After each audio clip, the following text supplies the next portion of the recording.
geste coach. Et je trouve que c'est un réel précis en fait de ton travail, de ton enseignement. Merci.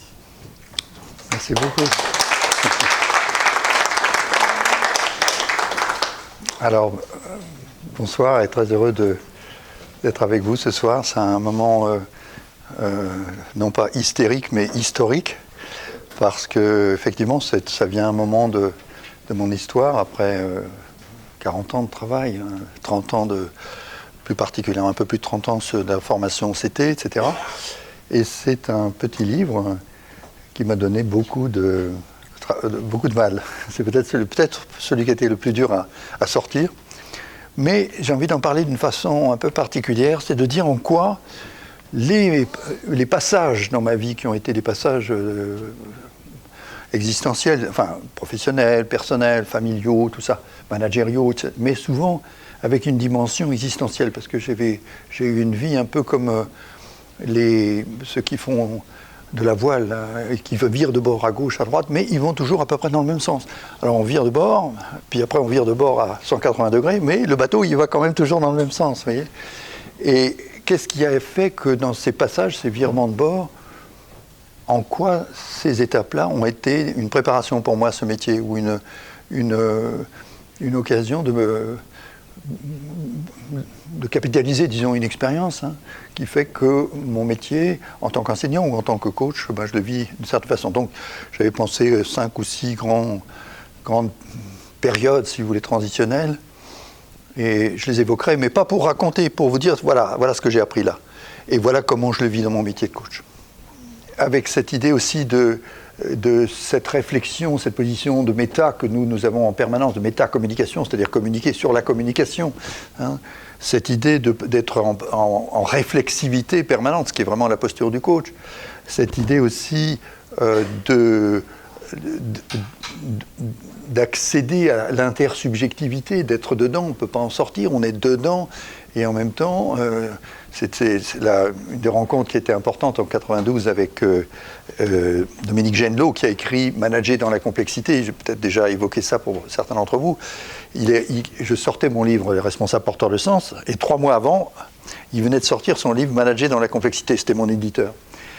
Et on sympathisait, on avait passé déjà 1 an de réflexion ensemble, intense. Et je lui ai dit « Mais pourquoi tu n'as pas appelé ça « Manager la complexité » ?» Alors ça, c'est un premier rapport qui m'a énormément appris. Il m'a dit, mais tu n'as rien compris. La complexité, ce n'est pas un objet qui est devant toi. Tu ne traites pas la complexité comme quelque chose qui est objectif devant toi. Tu es toi-même la complexité. Tu es dedans. Tu ne peux pas t'en extraire. La seule vision que tu peux avoir, c'est ce qu'on appelle la vision en abîme. Tu es dedans et en même temps, tu essayes de t'en dégager, de prendre de... Et là, boum, ça fait 30 ans que je médite là-dessus, si vous voyez cette idée. Or, nous, en tant que coach, nous sommes la complexité et nous avons à traiter de la complexité. Et donc, nous sommes en permanence, ça c'est essentiel, j'ai essayé de l'évoquer un peu dans le livre à différents endroits, c'est-à-dire que nous sommes des mystagogues. C'est un terme que j'ai repris d'un moine du Mont Athos, c'est-à-dire des gens qui explorent, qui conduisent et qui se conduisent dans le mystère. Mystagogue. Gog, ça veut dire qui conduit à. Vous voyez, j'ai beaucoup, par exemple, dans les concepts CT, je travaille toujours sur cette idée fondamentale que nous sommes dans une construction identitaire. Voilà. Mais paradoxalement, cette construction identitaire commence par de la déconstruction. Notre travail de CT, notez les CT 59, c'est de se DRCiser. DRCR. Déconstruire, sortir de nos systèmes de notre paradigme, de notre système de défense, de notre scénario, pour parler en analyse transactionnelle, de toute la construction de notre représentation de notre métier. Donc il faut déconstruire. Sans ça, on n'est pas coach. On arrive avec notre expertise, notre connaissance pour l'autre, etc. Et c'est paradoxal, parce que cette connaissance et cette expérience, elle aide l'autre, bien sûr. On a une expertise, on a fait un chemin, on a rencontré des crises, on a nettoyé ses lunettes, on a fait un travail sur soi, et on continue de faire un travail sur soi. Mais il faut déconstruire, et constamment se mettre à distance de ce qui se passe, c'est de se mettre en méta, en position. Et puis il faut réparer, c'est de la réparation. Hein, vous voyez. Et un des aspects clés du travail que nous avons à faire comme coach, absolument central dans notre travail d'accompagnement, c'est d'aider les personnes à construire, déconstruire, accueillir, à faire du surf sur des vagues qu'on ne contrôle pas, mais sur cette vague qu'on ne contrôle pas, de notre inconscient, de notre vécu, de notre situation dans l'environnement, etc. Trouver une certaine sécurité psychologique et finalement ontologique, c'est-à-dire pas simplement de notre psyché, mais aussi de notre être. Trouver une certaine sécurité dans notre être. Or, le fond de notre être, c'est une faille.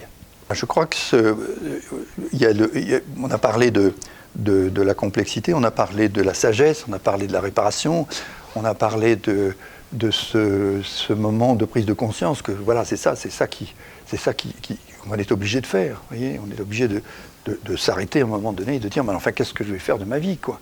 Qu'est-ce que je vais faire de ce boulot ? Qu'est-ce que je vais faire de l'organisation dans laquelle je suis ?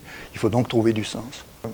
Et ça vient, j'ai 77 ans, ça vient après plus de 40 ans de travail de relation d'aide en tant que thérapeute et en tant que coach et en tant que consultant. Et finalement, j'en suis fier de ce bouquin, quoi. Vous voyez, je pense que ça, c'est un des aspects clés de notre métier. C'est le rapport au temps et le rapport à l'éternité. Eh bien, dans l'instant présent, on a le doigt qui touche l'éternité.